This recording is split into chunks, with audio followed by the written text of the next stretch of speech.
شايفة ان انت حزين. شايفة كمان ان انت تعبان. انت بتبكي من اقرب الناس ليك.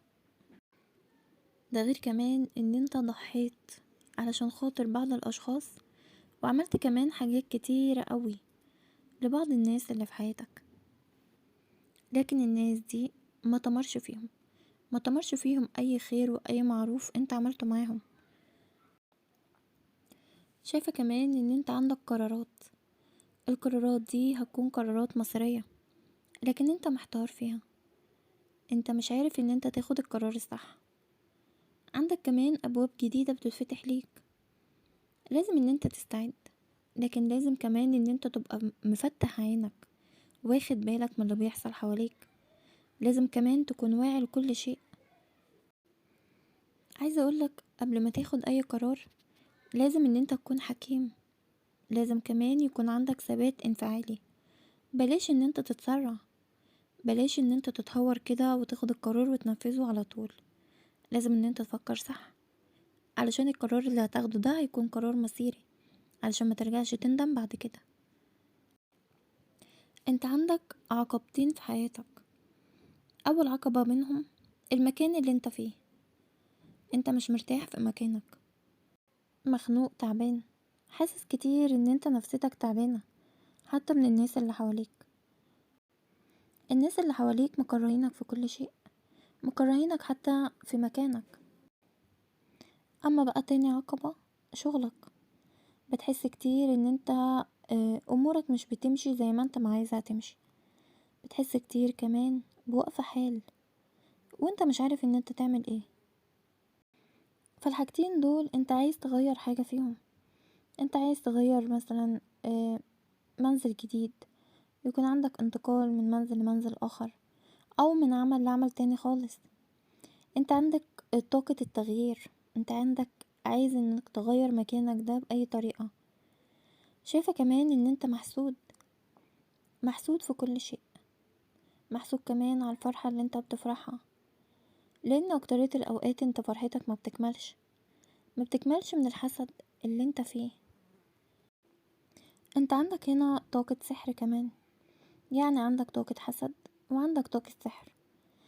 الطاقتين دول ملخبطين حياتك، مخلينك انت مش عارف راسك من رجليك، مخلينك بجد ان انت محتار، مخلينك على طول ان انت مخنوق، مش عارف ان انت تاخد القرار الصح، مش عارف انك تشتغل ازاي. ده غير ان انت عندك نوع من وقف الحال. بتحس ان مفيش حاجة بتكمل معاك. البعض منكم كان عنده مشاكل كتير الفترة اللي فاتت. المشاكل دي انت عملتها، لكن رجعت ان انت تندم انك عملتها اصلا من الاول.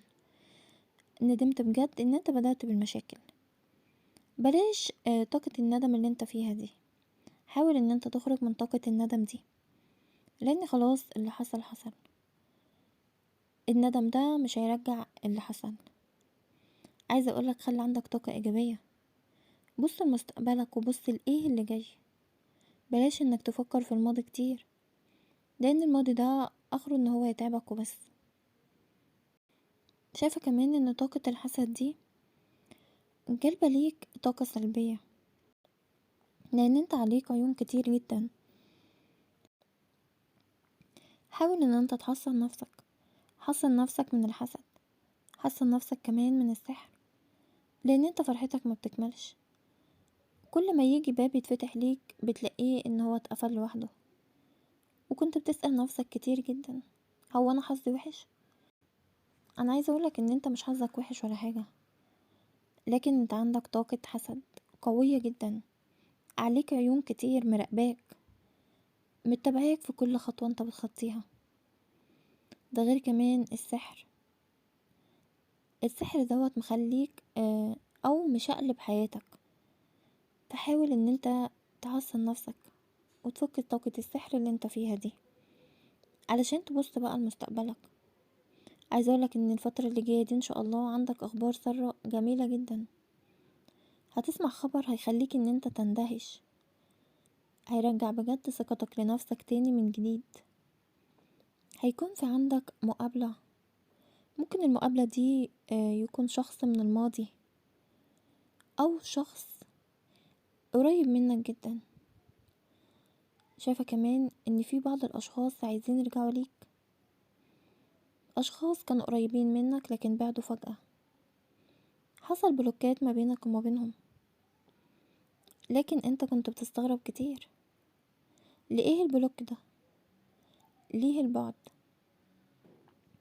لكن ما كنتش لاقي رد لأي سؤال انت بتسأله لنفسك. الشخص اللي بعد عنك انت كنت متعلق بيه جدا، الشخص ده انت كنت بتحبه فوق ما تتخيل، لكن هو عملك بلوك. عايزة اقولك ما تفكرش كتير في اللي راح، لان اللي جاي احسن بكتير. شايفة كمان ان في ابواب بتتفتح ليك، ابواب رزق، ابواب عمل، في حاجات حلوة كتير الفترة اللي جاية ان شاء الله. شايفة ان انت مضغوط، ممكن الضغوطات اللي عليك دي بسبب الشريك، ممكن كمان الشريك يكون ضاغط عليك قوي، ممكن يكون تعبك وانت مش عارف ان انت تتصرف معاه ازاي، انت جبت اخرك خلاص. عندك كمان حروف هنا، عندك حرف الميم، حرف اللام، حرف الصاد، عندك حرف الجيم، عندك كمان حرف الر، حرف الالف. شايفة كمان ان في حرف الشين والسين. الحروف دي في حياتك، الحروف ديت اسامي بعض الاشخاص اللي في حياتك مؤثرين عليك بجد. البعض منهم مؤثر عليك بطاقة ايجابية، لكن البعض الاخر بيديك طاقة سامة، بيديك طاقة سلبية، مخليك ان انت تلف حوالين نفسك. حاول ان انت تتخلص من اي شخص سلبي في حياتك، حاول كمان ان انت ما تديش الفرصة لحد ان يقلل من قيمتك، لان انت غالي قوي. مش معنى ان انت طيب يبقى الناس تدوس عليك، لا، ما تديش الفرصة لأي شخص ان هو حتى يتدخل في حياتك. عايزة اقولك ان انت مريت فترة بجد كان كلها حزن، كان كلها تعب، كنت مضغوط من كل شيء، لكن ان شاء الله الفترة اللي جاية هتلاقي ان دموعك دي اتبدلت لفرح، هتفرح بس من قلبك، هتنسى الحزن والهم، هتنسى كل الاخبار الوحشة والسلبية بتاعت الفترة اللي فاتت، وهتفرح بجد من قلبك. لان انا شايفة ان في صلح، شايفة ان في فرحة، شايفة كمان ان في رجوع، ممكن يكون رجوع للمنفصلين. شايفة ان الفترة اللي جاية دي حلوة جدا ليك، لان انت هتمسك فيها فلوس، هتمسك فيها فلوس لان انت عندك عوض، عوض بقى عن كل شيء فات وانت مريت بيه. شايفة ان انت قطعت علاقة مع شخص معين، ممكن الشخص تكون علاقتك بيه كانت علاقة سامة، او ممكن كمان يكون شخص جبار، لكن انت تعبت في العلاقة دي.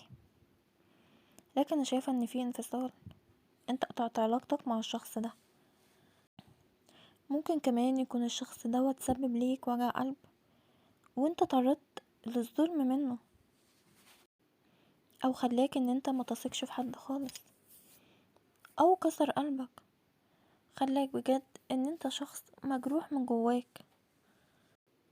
شايفة كمان ان في دخول في علاقة، لكن في نفس الوقت هتلاقي ان انت بتخرج من علاقة تانية، يعني عندك خروج من علاقة هتخش علاقة جديدة، لان انت عندك عوض. ربنا هيعوضك بحاجة جميلة جدا، ربنا هيعوضك بحاجة احسن من اللي كانت معاك بكتير، او ربنا يعوضك بشخص جديد او سند جديد هيدعمك بجد وهيقف جنبك. عايزة اقولك ان شاء الله الفترة اللي جاية دي انت عندك نصرة قوية جدا، عندك نصرة على شخص ظلمك، ربنا ينصرك عليه، وهتشوف بعينك بجد ان هو بيتألم ازاي.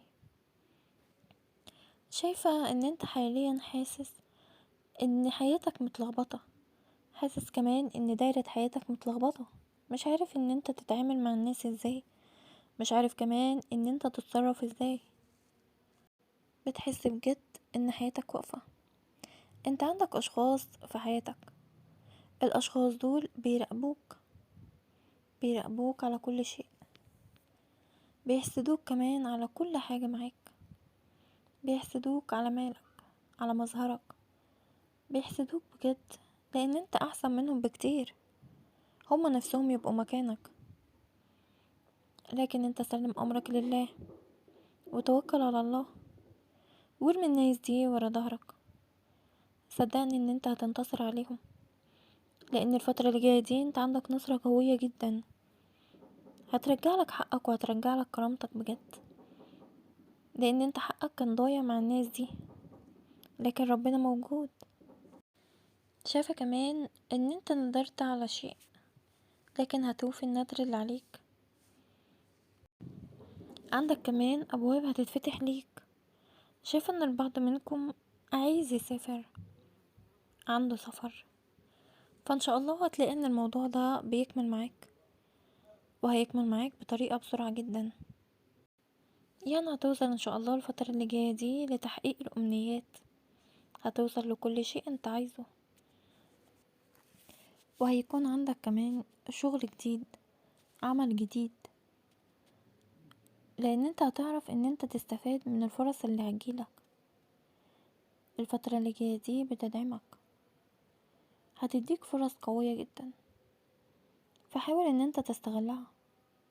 فترة جميلة جدا جدا ان شاء الله ليك. شايفة كمان ان في بعض الاشخاص اللي بيطلبوا منك مساعدة، وانت هتقدم لهم يد العون وهتساعدهم.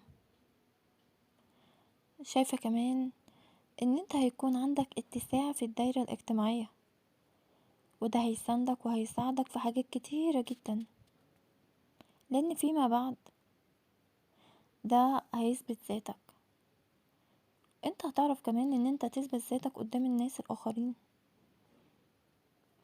انت جايلك خبر، الخبر ده هيكون جميل جدا بالنسبة لك. هتلاقي كمان ان امورك بقت متيسرة. شايفة ان انت عندك اهداف، الاهداف دي بقالك فترة كبيرة جدا انت بتخطط ليها،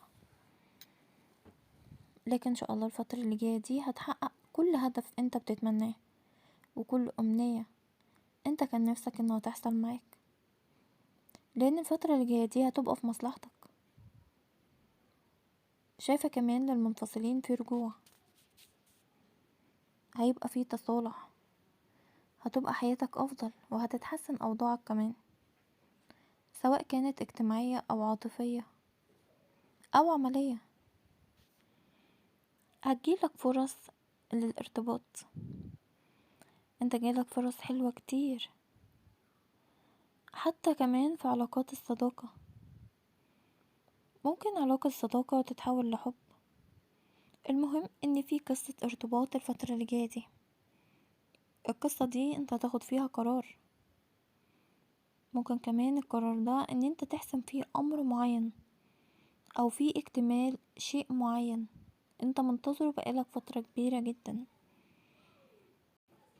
شايفة كمان ان البعض منكم بيشتكي من ألم في رأسه، او ألم في الرقبة، في وجع في الظهر، بتحس كمان ان معدتك وجعاك.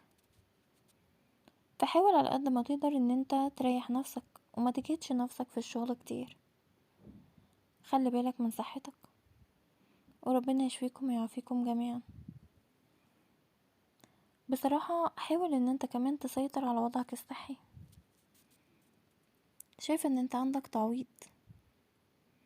الفترة اللي فاتت دي مريت بفترة كانت بجد صعبة عليك، لكن ان شاء الله الفترة اللي جاية هيكون عندك تعويض كبير جدا، ممكن يكون تعويض مال. فان شاء الله هتلاقي ان الامور بتتيسر معاك، وهتقدر كمان ان انت تسعد نفسك وترتاح كتير، لان انت هتعرف بجد ان انت تحافظ على صحتك وتنظم وقتك. انت عندك سفر. شايفة كمان ان انت عندك اكتمال اوراق صفقة، او في اكتمال شيء معين في دماغك شغل تفكيرك كتير. فالشيء ده ان شاء الله هيكتمل معاك وهتفرح بيه جدا. حاول بس ان انت تستمتع بالوقت، استمتع كمان بكل شيء ايجابي، وما تجذبش الطاقة السلبية لنفسك. عايزك كمان ان انت تكون مبسوط حتى لو في عراقيل. العراقيل دي انت تقدر ان انت تتخطاها، وهتكون امورك متيسرة ان شاء الله، وده على كل الاصعدة. شايفة ان الفترة اللي جاية دي هتكون فترة قوية جدا جدا ليك، فترة بجد متميزة، فترة افضل بكتير جدا من اللي عدت، وهتستفاد من الفرص، لان هي هتبقى فترة داعمة جدا ليك، وده على كل الاصعدة ان شاء الله. عايزة اقولك ان انت في ايام روحانية، حاول ان انت تستفاد منها، لان الايام ديت روحانياتك قوية جدا. الفترة دي او الايام دي جميلة جدا جدا ليك. حاول بقى ان انت تستغلها على قد ما تقدر، لان انت عندك تيسير في امورك، هيكون في عندك تقدم للافضل وللامام. اهم شيء الاستغفار الكتير والصلاة على الرسول عليه افضل الصلاة والسلام. صدقني هتلاقي ان حياتك اتبدلت 180 درجة. انا بحبكم كتير جدا، وبتمنى لكم كل الخير والفرح والسعادة على قلوبكم يا رب.